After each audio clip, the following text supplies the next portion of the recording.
जय मसीह। आप देख रहे हैं pastor Noby Jose Varghese Livingstone Assembly of God से। आशा रखता हूं आप सभी सलामत है। कोरोना कुछ जगहों पे बढ़ रहा है तो कुछ जगहों पे कम हो रहा है। कोरोना से जुड़ी और भी गंभीर समस्याएं हैं जो हमारे दिलों में भय और प्रश्नों का एक तनावपूर्ण मिश्रण उत्पन्न करता है। अगर आप उन इलाकों में से हैं जो कोरोना से काफ़ी पीड़ित हैं, या शायद आपको कोरोना से ज़्यादा आपकी नौकरी, व्यापार या बैंक लोन की फिक्र हो, तो मैं आपको याद दिला दूं, अगर हम हमारी आंखें परमेश्वर पर टिकाए रखेंगे, अगर हमारा विश्वास परमेश्वर की विश्वास योग्यता पर है, तो मैं वादा करता हूं हम ज़रूर इस तूफान पर विजयी होंगे।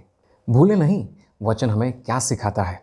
भजन संगीता 34 का 9-10 इस प्रकार कहता है, हे यहोवा के पवित्र लोगों, उसका भय मानो, क्योंकि उसके डरवैयों को किसी बात की गटी नहीं होती।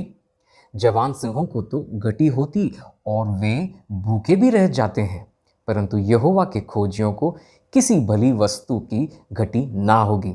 आमीन। तो चलिए बढ़ते हैं आज के वीडियो की तरफ। पिछले संदेश में हमने यह देखा था कि हमें क्यों उद्धार की ज़रूरत है। अगर आपने वो संदेश नहीं देखा तो ज़रूर देखिएगा, आपको उसका लिंक डिस्क्रिप्शन में मिल जाएगा। उस संदेश में हमने यह देखा था कि हम परमेश्वर की महिमा से रहित हैं और इसकी वजह से परमेश्वर और हमारे स्वभाव में, व्यवहार में, आदतों में, पसंद नापसंद आदि जैसे विषयों में जमीन आसमान का फर्क है। यह फर्क ही तो हमारे श्रद्धा और विश्वास का बुनियाद है। हम परमेश्वर की पवित्रता से बेहद दूर हैं और इसका मतलब यह है कि हम अपवित्र हैं। हम चाहे खुद के नज़र में या दूसरों के नज़र में कितने भी अच्छे हो, हमारे मार्ग, स्वभाव, व्यवहार, पसंद नापसंद आदतें परमेश्वर के पवित्रता के सामने अपवित्र हैं। परमेश्वर और हमारे अस्तित्व में एक ऐसा प्राकृतिक फर्क है जिसके वजह से परमेश्वर के पवित्र मार्ग हमारे समझ और काबिलियत के बाहर है। जाहिर है, जो बात हमारे समझ और काबिलियत के बाहर है, जो बात हमारे दृष्टिकोण से मेल नहीं खाता, उसे हम स्वीकार नहीं कर सकते, उसका हम विरोध करेंगे। और इसीलिए परमेश्वर का पवित्र वचन गलातियों 5:17 में कहता है कि हमारी प्राकृतिक बनावट पवित्र आत्मा का विरोध करती है। इसी के वजह से हम हमारे समझ और परिश्रम या ज्ञान से परमेश्वर की पवित्रता की ऊंचाई को नहीं छू सकते। और जब तक हम परमेश्वर की पवित्रता से दूर अपवित्रता में वास करते हैं, जब तक हम हमारे तौर तरीके छोड़कर परमेश्वर के तौर तरीकों और मार्गों को ना अपना ले, हम परमेश्वर के करीब नहीं जा सकते। यानी हम कभी भी परमेश्वर के स्वर्ग में प्रवेश नहीं कर सकते। भजन संहिता 15वीं अध्याय उसका 1 से 5 इस प्रकार कहता है, हे परमेश्वर, तेरे तंबू में कौन रहेगा? तेरे पवित्र पर्वत पर कौन बसने पाएगा? वह जो कड़ाई से चलता और धर्म के काम करता है और हृदय से सच बोलता है, जो अपनी जीभ से निंदा नहीं करता और ना अपने मित्र की बुराई करता और ना अपने पड़ोसी की निंदा सुनता है। वह जिसकी दृष्टि में निकम्मा मनुष्य तुच्छ है और जो यहोवा के डरवैयों का आदर करता है, जो शपथ खाकर बदलता नहीं, चाहे हानि उठानी पड़े, जो अपना रुपया ब्याज पर नहीं देता और निर्दोष की हानि करने के लिए घूस नहीं लेता। जो कोई ऐसी चाल चलता है वह कभी भी ना डगमगाएगा।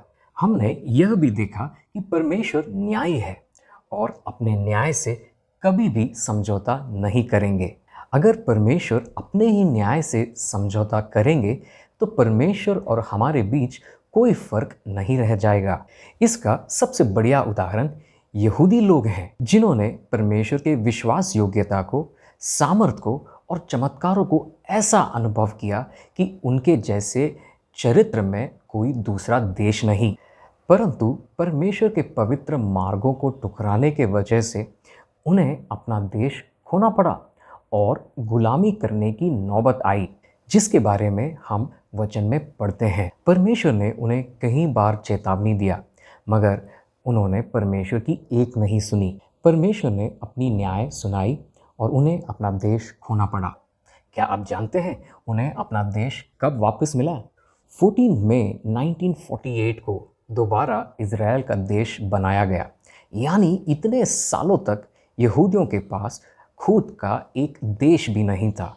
इसीलिए मैंने कहा था कि परमेश्वर अपने न्याय से कभी भी किसी के लिए भी समझौता नहीं करेंगे। परमेश्वर के पवित्र न्याय के अनुसार अपवित्रता या पाप का दंड मृत्यु है। मगर दिलचस्प की बात यह है कि परमेश्वर हमें हमारे हाल पर नहीं छोड़ सकते। पिछली बार मैंने आपको 3 कारण बताए थे कि क्यों परमेश्वर हमें हमारे हाल पर नहीं छोड़ सकते। पहला कारण है उनका प्यार, क्योंकि हम परमेश्वर के लिए अनमोल हैं।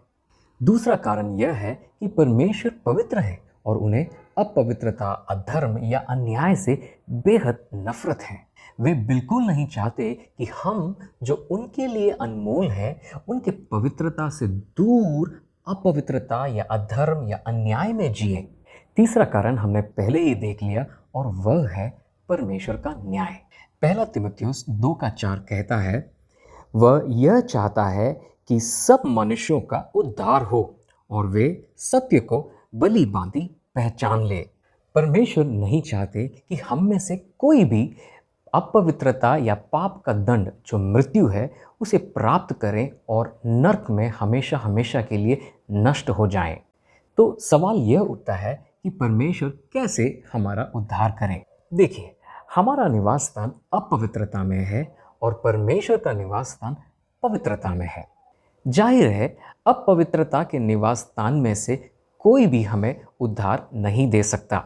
बड़ा सरल सा कारण है, वह यह है कि हमारे और उनके प्राकृतिक बनावट में कोई अंतर नहीं।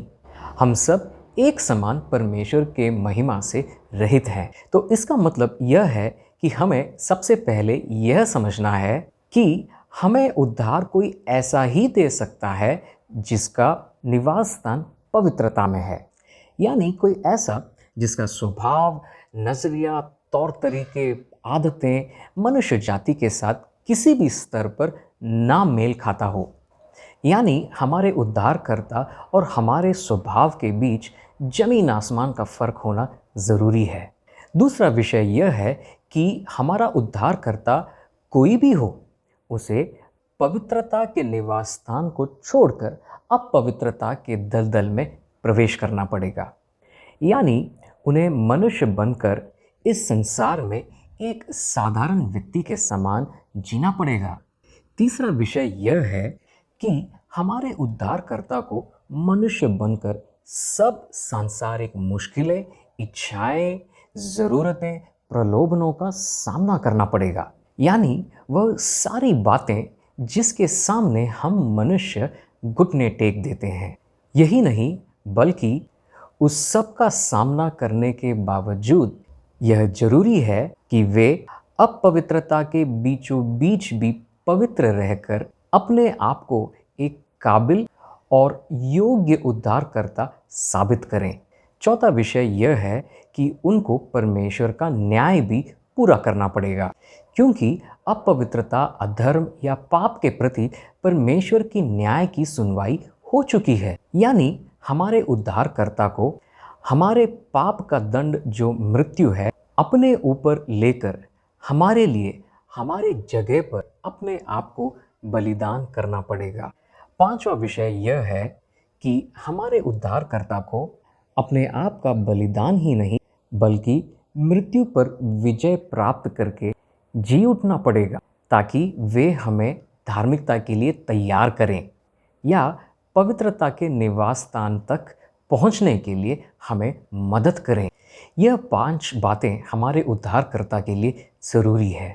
अब कौन है जो यह भूमिका निभा सकता है?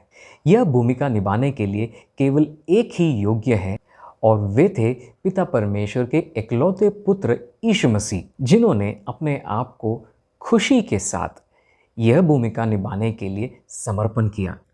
यीशु मसीह जो पवित्र है और पिता परमेश्वर के साथ पवित्रता में निवास करते थे, हमारे लिए स्वर्ग की महिमा छोड़कर अपवित्रता से भरे इस संसार में मनुष्य बनकर जन्म लिए।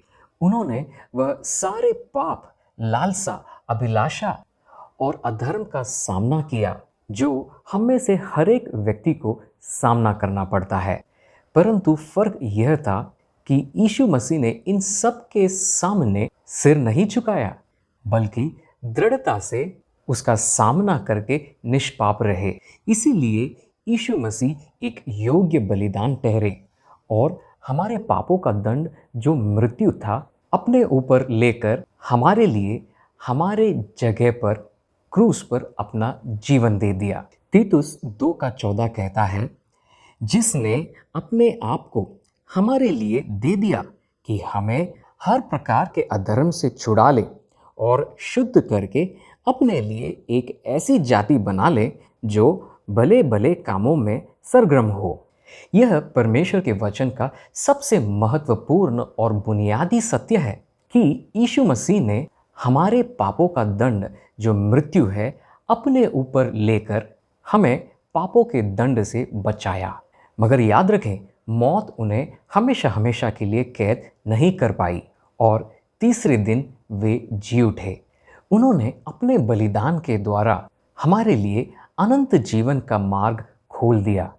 यही नहीं, बल्कि यीशु मसीह के बलिदान के द्वारा हमें अब एक मौका मिला है पिता परमेश्वर के साथ एक अटूट गहरे रिश्ते में प्रवेश करने के लिए। एक ऐसा रिश्ता जिसमें हम पिता परमेश्वर के संतान कहलाए जाएंगे।